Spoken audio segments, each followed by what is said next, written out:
Yes, this line just in from Crookie. Jose is to become Benfica's new boss. talkSPORT understands. So he's not out of a job long, is he, Jose? And who do Benfica play? Who do we? Chelsea in 13 days. In Europe. Yes, in Champions League. The Red Stadium isn't in Lisbon. I was there. I'm not sure if they're at home or away, but Mourinho against Chelsea coming up. It's where? It's the Stamford Bridge. Oh, wow. That'll be entertaining. Yeah, live on talkSPORT 2 as well, so you can hear it. Jose's agreed to replace the sacked Bruno Lage almost exactly 25 years today after starting his managerial career with the Portuguese Giants. Lage was axed hours after Benfica suffered, and it was a shock 3-2 Champions League defeat at home to Karabakh. What about that? That'll be fireworks. Gabby won it. Will Jose get a good reception? I think he will. Like you says, Porto might not be a rival team to Benfica, but I think that suits him more, Al. You know, the clubs like Benfica don't spend big money, and I think he's that desperate to get back into management. I don't think a Premier League club... know desperate. I think it's a way of life for him. I wouldn't say desperate. But I think he would be. I think he loves being a manager that much. An opportunity to manage in the Champions League as well, because he was upset that Fenerbahce lost in the playoffs.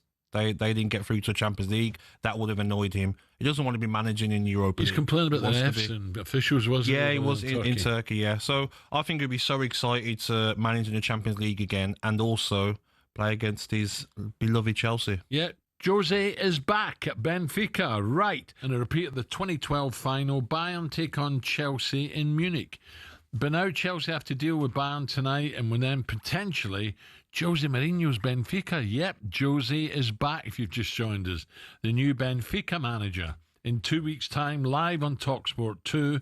Could they struggle to qualify? They also face Barcelona and Atalanta away in the league stage. Well, let's ask the former midfielder, Andy Townsend. Morning, Andy. Morning, Andy. Morning, Al. Gab, how we doing? All good, mate. Good. Andy, Jose, he's not out of a job too long, is he? He leaves Turkey straight into Benfica, big club. I don't think he had to sign on, Al, did he, for a month or two? Do you know what I mean, Jose? But listen, he's look. I admire him the way that he's, you know, he takes it on the chin when he moves out the door, but he's always ready to bounce straight back in. He loves working. You know, I think he admire him for that, because he could easily be the sort of manager that says, "No, I want a year out, or I want a year and a half to go and do this or do that."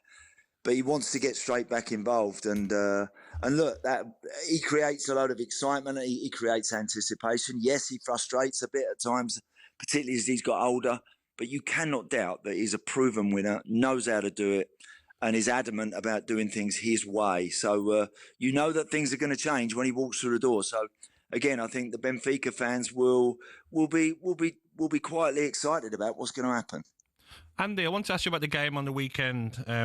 Brentford 2, Chelsea 2. I felt for me that the manager got it wrong with maybe starting team. I know you have to rotate in all competitions, but I thought Fofana struggled at right back, and the new signing Hato struggled at left back. Reece James and Gusto, 2 right backs on the bench. Correct. Yes, it was better second half, but I still think Chelsea can't afford to be dropping points like that. No, it's a good shout. I mean, they all but did it, Gab, didn't they? And then they conceded a sloppy one right at the last minute to draw the game. But he did. I mean, that's the sort of decisions that Enzo's got to get right. You know, he left out Cucurella as well, and as you say, you know, those fullback positions are crucial. And yeah, there was a little bit, I think, of disappointment after the way that one finished up. But we'll see. Tonight is a tough game. I think probably, I would think the most ardent Chelsea fan would have expected some changes going into that Brentford game. I mean, after all, now he's got so many options. He's got Buonanotte, he's got Gittins, he's got so many others as well in those forward positions. But yeah, so I think the Chelsea punters are going to have to live with the fact that it will chop and change a bit, particularly before these huge Champions League nights. Well, what do you think tonight will tell us? Bayern, I think, have beaten Chelsea 3 out of the last 4 times. Harry's in great form. Will this tell us a lot about Chelsea, or is this just simply for anyone a difficult game in Munich? I think listen, obviously the performance will tell us a fair bit, I think, about where Chelsea are. Look, I think they're very competitive. I actually quite like the look of them. I know that they've been, that result of the weekend was a little bit of a disappointment, and they drew what was Palace first game, etc. at the Bridge. But I don't think they're going to be far away from anything this season. Actually, I think they've got the numbers to be really competitive. As I mentioned, I think a lot will rest on Enzo's shoulders on how he manipulates that squad in those really busy periods with the best players. That's what he's got to get right. He's got to be prepared to pick the same team sometimes, 4 or 5 games on the bounce, in order to get through some of those busy periods against the best. I think you look as well, don't you, Andy, at Bayern Munich? I mean, they've started the season in great form. 5-0 again on the weekend against Hamburg. Yeah. Harry Kane scoring again. Diaz, I mean, he's fitted in straight away, scoring again. And also tonight, Nicholas Jackson can play, can't he? He can. I mean, look, they got...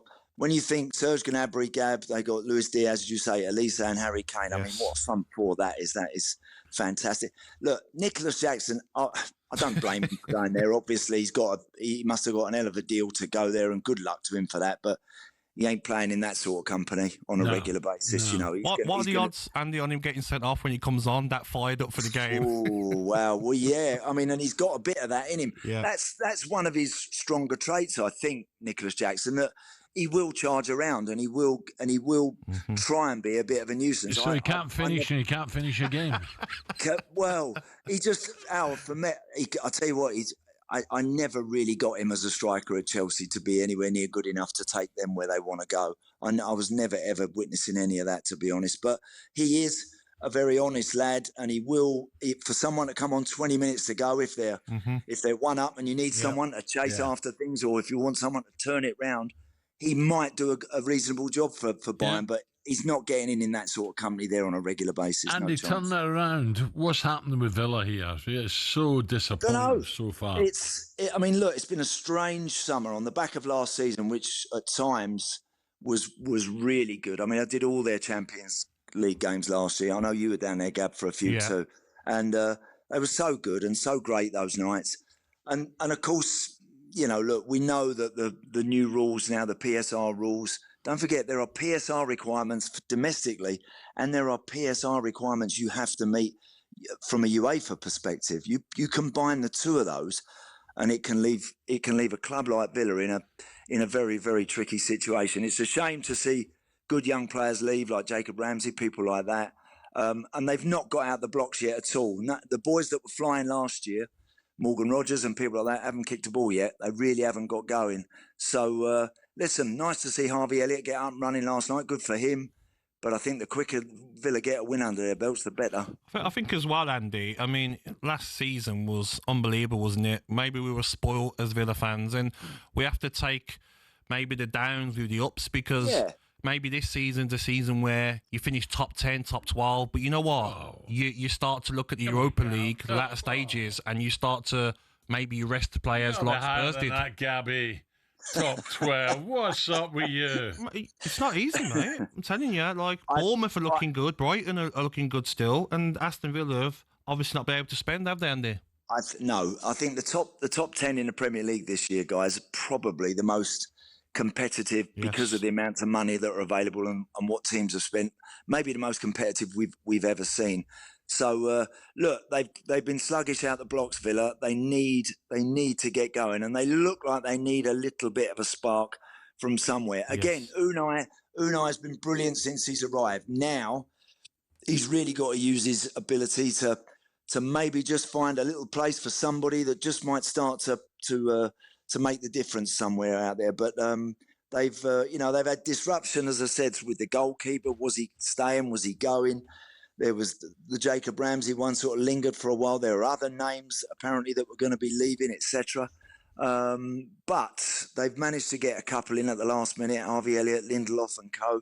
I just hope that they get a victory at the weekend. I think they can be up and running pretty quickly. But it's going to be I don't see them top 4 this year. I think anywhere between 5 and 8 or 9 probably for me, I think, is where Villa will end up. Nice one, Andy. Thank you, Andy. Top man. Andy Townsend. Cheers, Al. Ta-ra, Gab. See you on Chelsea and Villa. talkSPORT Breakfast with Alan Brazil. Thursday and Friday morning, 6 till 10. On AM, on DAB, via the talkSPORT app and on your smart speaker. talkSPORT.